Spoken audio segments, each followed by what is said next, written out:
Saludos a todos, vamos a continuar entonces con este tema que hemos venido trabajando durante estas clases sobre peligros. Antes de iniciar, recuerden mi nombre, Freddy Alexander, recuerden también suscribirse a mi canal y bueno, todas las inquietudes o dudas que tengan me las van escribiendo. Vamos a empezar entonces y tenemos que estamos en esta clase número 2, parte 3, peligros. En las dos sesiones anteriores hablamos del peligro biológico y del peligro ergonómico o biomecánico. Entonces hasta el momento llevamos 2 peligros y vamos a trabajar el número 3. Recuerden que habíamos hablado también que eran 9 peligros en total. Vamos para el número 3. Entonces acá tenemos el peligro físico. Este peligro físico, ustedes ven acá unas imágenes donde tenemos el ruido, ven que hay muchos vehículos en una zona, digamos, donde se transita mucho, puede ser el centro de una ciudad, iluminación, radiaciones, temperatura.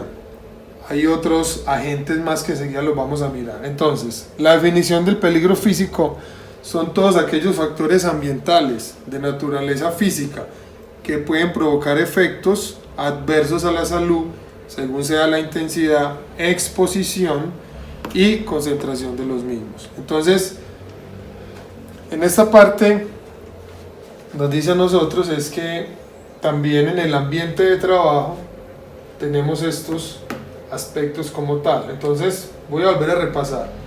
Ruido, iluminación, radiaciones, temperatura, pero también tenemos lo que es vibración, también tenemos lo que son la presión, si es baja o si es alta.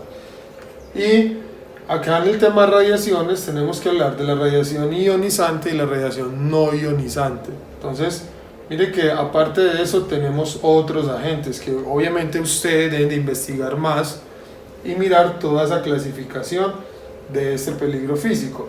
Este peligro físico nos dice a nosotros que puede generar, digamos, efectos nocivos en la salud, más que todo en el tema de los órganos internos del cuerpo, en las articulaciones, en la parte de los tejidos. Entonces vamos mirando enseguida también, dependiendo de estos aspectos, cuáles son esos posibles riesgos que puede generar el peligro físico. Tenemos como tal uno de ellos que es la exposición continua a ruido, que esta puede ser, por ejemplo, digamos, esas personas o esos trabajadores que trabajan expuestas a maquinaria industrial o algún otro tipo de máquinas que generen ruido, también las que están en la calle, que están expuestas como los, digamos, guardas de tránsito, que están expuestas a hacer ruido todo el día en la calle por vehículos, por personas, etcétera.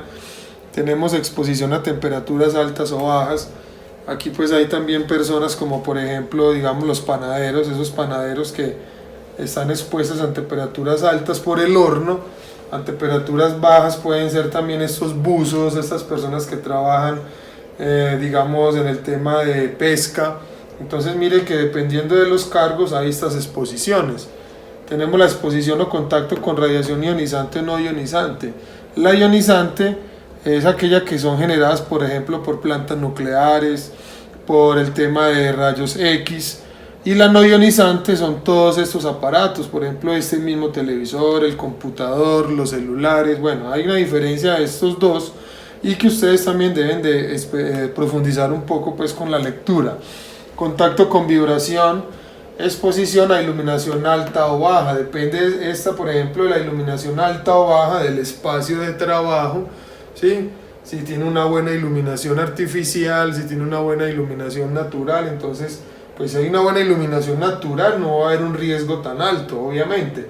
Y ya se tendría que mirar con todos estos aspectos pues también qué controles se van a hacer con la empresa. Por ejemplo, en el tema de exposición a ruido, pues nosotros tenemos que mirar desde seguridad y salud en el trabajo, contratar a un personal externo para que nos haga unas mediciones de ruido. El ruido, recuerden que se mide en decibeles, entonces tenemos que mirar si los decibeles tienen un porcentaje muy alto, qué tenemos que hacer o qué controles vamos a hacer para obviamente bajar ese ruido. Y también tenemos que tener algo muy importante es con estos otros aspectos que tenemos acá. Las temperaturas también podemos medir cómo está la temperatura, la radiación. Bueno, entonces estos riesgos nos generan a nosotros consecuencias. Recuerden que las consecuencias se dividen en enfermedades y lesiones. Enfermedades y lesiones. Entonces pueden ser estrés térmico por calor, agotamiento, calambres y desmayos. Por ejemplo, este agotamiento, calambres y desmayos va relacionado con la exposición a temperatura alta o incluso también la exposición a temperatura baja. Eso depende. En las cavas, el almacenamiento de carne, todo ese tipo de cosas. La hipotermia, quemaduras y hidratación. La hipotermia tiene que ver también con la exposición a temperaturas bajas. Y también el frío, demasiado frío también puede llevar a quemaduras. Pérdida auditiva temporal o permanente. Cuando hablamos de esta pérdida auditiva, entonces la vamos a relacionar con la exposición a ruido. Yo no puedo relacionar, ustedes no pueden relacionar la pérdida auditiva temporal o permanente con el tema de exposición a temperatura alta. ¿Por qué? Porque ahí no hay una relación. Entonces, esta la vamos a relacionar con esta exposición a ruido. ¿Sí? Entonces aquí ya se mira también cómo está ese ambiente de trabajo, que hay que hacer, controles que los vamos a mirar aquí abajo. Alteraciones visuales y cefaleas, esto lo podemos relacionar con la radiación ionizante, la no ionizante, también lo podemos relacionar con las vibraciones. Entonces eso depende de los trabajos y de los cargos. Alteraciones vasculares de los órganos internos, esto lo vamos a relacionar con el tema de vibración. Obviamente aquí también podrían haber algunas, pero ya se va especificando de qué manera. Entonces tenemos riesgos, consecuencias y pasamos a las medidas preventivas y de control. ¿Qué podemos hacer? Uso de elementos de protección personal, exámenes médicos ocupacionales que ya le hemos tocado, de ingreso, periódicos, de egreso, aislar fuentes generadoras de ruido, capacitación en conservación auditiva. Estos son algunos ejemplos. ¿Quién debe o cuál es la persona responsable de gestionar todo esto? La persona de seguridad y salud en el trabajo. Sí, tiene que gestionar eso, o sea, ustedes también. Mediciones ambientales, pausas activas, hidratación, ambientes ventilados, rotación de personal. ¿Sí? Entonces es una gestión que hay que hacer para poder que no lleguemos a estas consecuencias, que los trabajadores no se vayan a enfermar o vayan a tener lesiones por estos riesgos. Entonces vamos a repasar, están los peligros. De los peligros vamos a tener unos posibles riesgos si no se tienen controles que nos pueden generar estas consecuencias, que son enfermedades o lesiones, y la empresa y seguridad y salud en el trabajo tiene que traer unas medidas de control para poder minimizar estos riesgos y para poder prevenir también todo ese tipo de cosas. Entonces, muy bien, hemos terminado este otro peligro. Espero que les haya quedado muy claro. Si no, me pueden escribir.